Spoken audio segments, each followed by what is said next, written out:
आप ब्रोकर बनते हैं एक बिजनेसमैन के, तो जब आएगा तो ब्रोकर को भी जवाब देना होगा ना। बात समझ पा रहे हैं? तो ये जवाब एक ब्रोकर की भी थी और एक बिजनेसमैन की भी थी। एक चोर बिजनेसमैन, मैं अल्फाज फिर वापस लाता हूँ, चोर बिजनेसमैन जो लूट रहा है पूरे हिंदुस्तान को, और एक ब्रोकर जो दलाल है बीच का, उस दलाल की जिम्मेदारी है कि हमारी जनता ने उसको उठा के वहाँ बैठाया है, प्रधानमंत्री बनाया। तो दलाल जो बैठा हुआ है उसको जवाब देना होगा पार्लियामेंट में। गौतम अडानी को बचाने की भारतीय जनता पार्टी और मोदी सरकार की कार्रवाई के खिलाफ कांग्रेस पूरे ताकत के साथ रास्ते पे उतर गई है। हावड़ा काजीपाड़ा मोड़ पर हावड़ा जिला कांग्रेस माइनॉरिटी सेल की सभा को संबोधित करते हुए पश्चिम बंगाल माइनॉरिटी कांग्रेस के चेयरमैन शमीम अख्तर ने कहा कि अडानी को नरेंद्र मोदी और अमित शाह ने बचा कर रखा है। LIC और सरकारी बैंकों में पैसा रखने वाले आम लोगों की जिंदगी, बाहर की कमाई खतरे में है। शमीम अख्तर ने कहा कि एक तरफ नरेंद्र मोदी देश को लूट रहा है, वहीं यही काम पश्चिम बंगाल में ममता बनर्जी और उनकी सरकार कर रही है। उन्होंने दावा किया कि भारत जोड़ो यात्रा से 2024 में परिवर्तन होगा और राहुल गांधी प्रधानमंत्री बनेंगे। माइनॉरिटी कांग्रेस के पश्चिम बंगाल के इंचार्ज फहीम खान ने कहा कि मोदी ने अपने कॉर्पोरेट दोस्तों के जरिए मीडिया को खरीद कर गोदी मीडिया बना दिया है। जो मीडिया बिकने को तैयार नहीं है, उन्हें डराया धमकाया जा रहा है। फहीम खान ने कहा कि सिर्फ कांग्रेस ही देश को और संविधान को बचा सकती है। राहुल गांधी की नेतृत्व में हम लोग देश को बचाने की कोशिश कर रहे हैं। पश्चिम बंगाल प्रदेश कांग्रेस के सचिव जैद अनवार ने कहा कि एक गरीब सारी जिंदगी मेहनत कर अपनी जिंदगी भर की कमाई सरकारी बैंकों और LIC में रखती है। उस कमाई को एक लुटेरा लेकर भाग जाता है और हिंदुस्तान के प्रधानमंत्री इस लुटेरे खामोश हैं, सांसद में बात तक नहीं करते। प्रधानमंत्री चोर ताजिर के दलाल बन गए हैं। अडानी मामले पर ममता बनर्जी की खामोशी पर तंज करते हुए जैद अनवार ने कहा कि कोई ना कोई मजबूरी रही होगी, इस तरह कोई बेवफा नहीं हो जाता। वहीं युवा कांग्रेस नेता समीर खान ने कहा कि भारत जोड़ो यात्रा से भारतीय जनता पार्टी डर गई है। लोग भारतीय जनता पार्टी और मोदी सरकार की सच्चाई जान चुके हैं, इसलिए बड़ी तादाद में लोग कांग्रेस के साथ जुड़ रहे हैं। आइए देखते हैं पूरी खबर।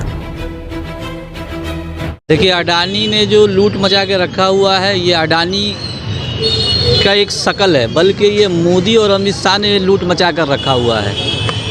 जिस तरह से इन दोनों ने इस देश के लोगों को बेवकूफ़ बनाया है अडानी की शकल में। आज आप देख लीजिए कि जो अडानी के शेयर हैं वो कितने गिर गए हैं, कितने लोग, यहाँ तक कि मैंने भी LIC में पैसा रखा हुआ है, तो हमारे पैसे का भी कोई गारंटी नहीं है कि वो पैसा सेफ़ है या नहीं है। इस तरह से गरीब लोग सबसे ज़्यादा LIC में जो रखते हैं, ताकि अगर मेरे साथ कुछ हो जाए तो उस पैसे को मेरे परिवार को मिल जाता है। आज उन लोगों के साथ जो ये धोखाधड़ी हुआ है, इसका जवाब कौन देगा?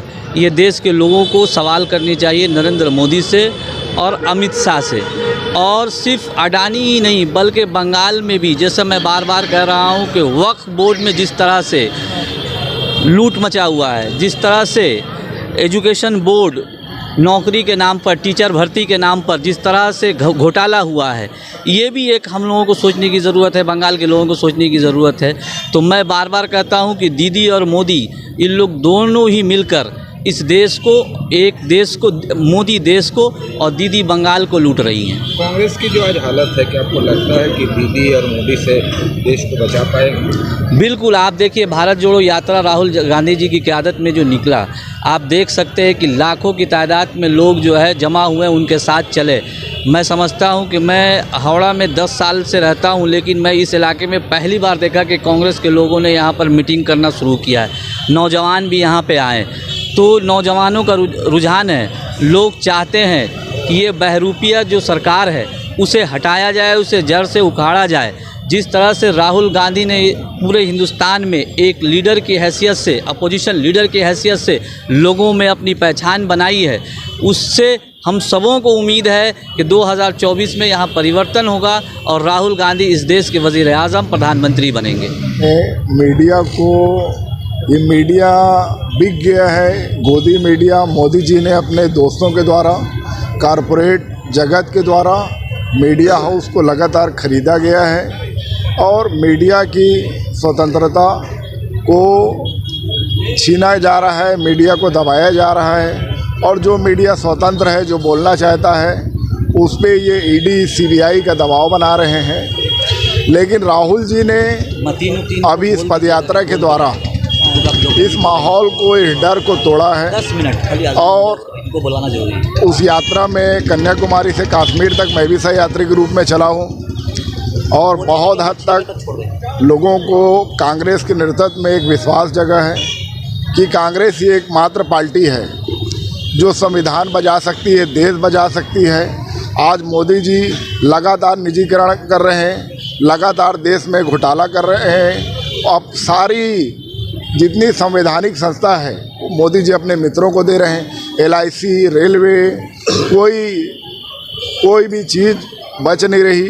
इसलिए आज देश बचाना है, संविधान बचाना है, वो कांग्रेस पार्टी ही देश बचा सकती है, संविधान बचा सकती है। राहुल जी के नेतृत्व में हम वो काम कर रहे हैं, वो शुरुआत हो चुका है। हम पूरे देश को जागृत करेंगे। अभी उत्तर से दक्षिण की यात्रा हुई है, अभी राहुल जी के नेतृत्व में सिक्किम से गुजरात तक की यात्रा भी निकलेगी। देखिए, भारत जोड़ो यात्रा से कांग्रेस को कितना फायदा हुआ है ये तो आज पूरे भारतवर्ष की जनता देख रही है। भारत जोड़ो यात्रा में राहुल गांधी के साथ चलने वाले लोग गांव से निकल करके आकर के कश्मीर में आप देखें पत्थर से गिरते हुए पत्थर गिर रहा था, उस दरमियान लोग उतना एक नहीं किए थे कि इतने लोग हो गए। 2-3 हज़ार लोग होने का चांस कोशिश किए थे, लेकिन हो गए 25-30 हज़ार लोग राहुल गांधी के लिए।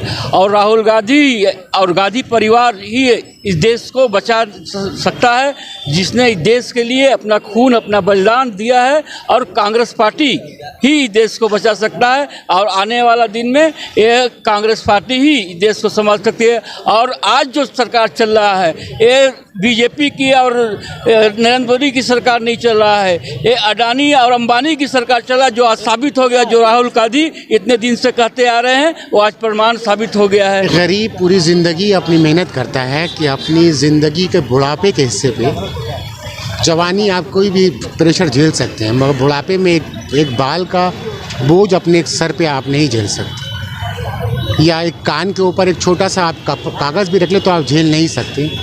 आपके बुढ़ापे की पूरी सेविंग लेके एक लुटेरा भाग जाता है और हिंदुस्तान के प्रधानमंत्री खामोश रहते हैं, पार्लियामेंट में बात नहीं करते। आप पूछेंगे प्रधानमंत्री की क्या जिम्मेदारी है जो आप बार बार प्रधानमंत्री की बात करें। जिम्मेदारी इसलिए है जब आप ब्रोकर बनते हैं एक बिजनेसमैन के, तो जब सब आएगा तो ब्रोकर को भी जवाब देना होगा ना। बात समझ पा रहे हैं? तो ये जवाब एक ब्रोकर की भी थी और एक बिजनेसमैन की भी थी। एक चोर बिजनेसमैन, मैं अल्फाज फिर वापस लाता हूँ, चोर बिजनेसमैन जो लूट रहा है पूरे हिंदुस्तान को, और एक ब्रोकर जो दलाल है बीच का, उस दलाल की जिम्मेदारी है कि हमारी जनता ने उसको उठा के वहाँ बैठाया है, प्रधानमंत्री बनाया। तो दलाल जो बैठा हुआ है उसको जवाब देना होगा पार्लियामेंट में कि आपने वो तमाम के तमाम जो कॉन्ट्रैक्ट उनको दिलाया है, वो तमाम के कॉन्ट्रैक्ट में आपका कितना फ़ंड था या कितना कमीशन था कि आपने पार्लियामेंट में जवाब क्यों नहीं दिया हमारे राहुल गांधी को और हमारे तमाम के तमाम पूरे हिंदुस्तान के आवाम को। तो ये अडानी और मोदी जी के जो सांठगांठ है, इसके बारे में कांग्रेस पूरी जोर शोर से आवाज़ उठा रही है, आंदोलन भी कर रही है, लेकिन देखा जा रहा है कि TMC जो है या ममता बनर्जी जो है उसके बारे में उस तरह से आवाज़ नहीं उठा रही, इस तरह से रास्ते पर नहीं। क्या वजह है? देखिए, कुछ न कुछ तो मजबूरियाँ रही होंगी, कुछ न कुछ तो मजबूरियाँ रही होंगी। यूँ कोई बेवफा नहीं होता, बात समझे ना। कुछ न कुछ तो मजबूरियाँ रही होंगी। मजबूरी, आप अक्लमंद लोग हैं, दानिश्वर हजरात हैं। NIA किसको खोज रहा है, किसके दबाव पे कौन बैठ जाता है, CBI किसको बुला लेता है, कभी निज़ाम आज़म में किसको कौन बुला लेगा, कभी घर पे कौन खड़ा हो जाएगा, आपको तमाम को पता है। और ये जो मजबूरियां हैं ना, ये मजबूरी मंजर आम पे आ चुकी है और जनता सब जानती है। जनता तो जानती है, लेकिन क्या अल्टीमेट जो है रिजल्ट सामने आएगा या भंडार फूटेगा? देखिए ना, आप देखें ना, पार्थो चटर्जी साहब के पास कितना 1000 करोड़ था। आप सोचिए, सरस्वती को बेच के इतना पैसा बना लिया। सरस्वती एक भगवान नहीं, एक एजुकेशन को सरस्वती कहते हैं, भगवान का दर्जा देते हैं ये बंगाली। हम बात को समझिएगा। और हम लोग सीने पे किताब लगा के चलते हैं, हम लोग पाँव के नीचे किताब नहीं रखते हैं। जब भी लगाते हैं सीने पे रखते हैं, पीठ पे रखते हैं। हम लोग पढ़ाई को इतनी मान देते हैं। और हमारा कुरान में पहला जो रकात उतरा है, पहला जो हर्फ उतरा है, इकरा बिस्मि रब्बिकल लज़ी, पढ़ो अल्लाह के नाम पे। तो हम लोग, मेरा अल्लाह भी बोलते पहले पढ़ो, और उसी पढ़ाई को बेच के कितना हज़ार करोड़ बना लिया था।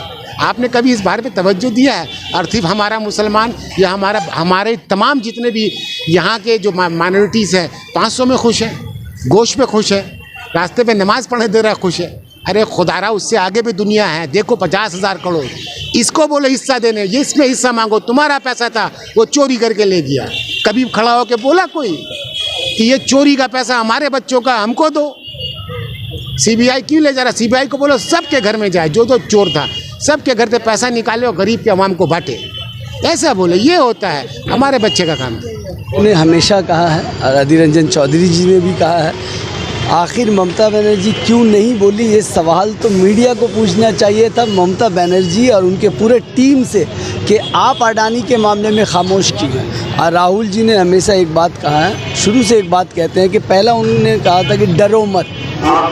अब मुझे समझ में आया वो क्यों कह रहे हैं डरो मत, क्योंकि ऐसे लोग हैं जो डराने की कोशिश करते हैं। कोई पैसे से डरा रहा है, कोई पद से डरा रहा है, कोई ईडी से डरा रहा है, कोई सीबीआई से डरा रहा है। मगर इसीलिए राहुल जी ने पहले कह दिया कि डरो मत, और हम डरने वाले लोग नहीं हैं।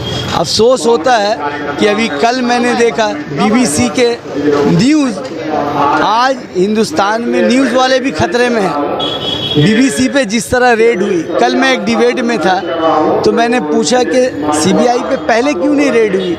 ये कह रहे कि नहीं रिड्यूल ऐसे शेड्यूल है, ये है, मगर ये पहले क्यों नहीं हुआ? एक तरफ इतना प्यार, अडानी जी पे इतना प्यार और बीबीसी पे अत्याचार, ये गड़बड़ कहाँ है, घोटाला कहाँ है, ये जानना है हमें। कुल असर पड़ेगा और ये दिख भी रहा है मोदी जी को, ये डर है। बाकी उन सभी लोगों को घबराए हुए हैं, बिलबिलाए हुए हैं, वो कभी टी शर्ट की बात कर रहे हैं, कभी दाढ़ी की बात कर रहे हैं, अलग अलग बातें कर रहे हैं। क्यों? क्योंकि बौखलाए हुए, उनके पास मुद्दा नहीं। उन्होंने देखा है कि देश के बूढ़े, बच्चे, नौजवान लोग उमड़ रहा है, भीड़ लाखों की तादाद में भीड़ उमड़ रहा है सिर्फ राहुल जी को देखने के लिए, राहुल गांधी की बात को सुनने के लिए। और राहुल गांधी ने क्या कहा कि देश भारत जोड़ो का मतलब क्या? भारत ज़मीन का टुकड़ा नहीं टूटा है, भारत और भारतीयों का दिल जो है ना, पूरा देश भारतीयों का दिल है, और दिल को जो तोड़ा गया है उस दिल को जोड़ने निकला है राहुल गांधी।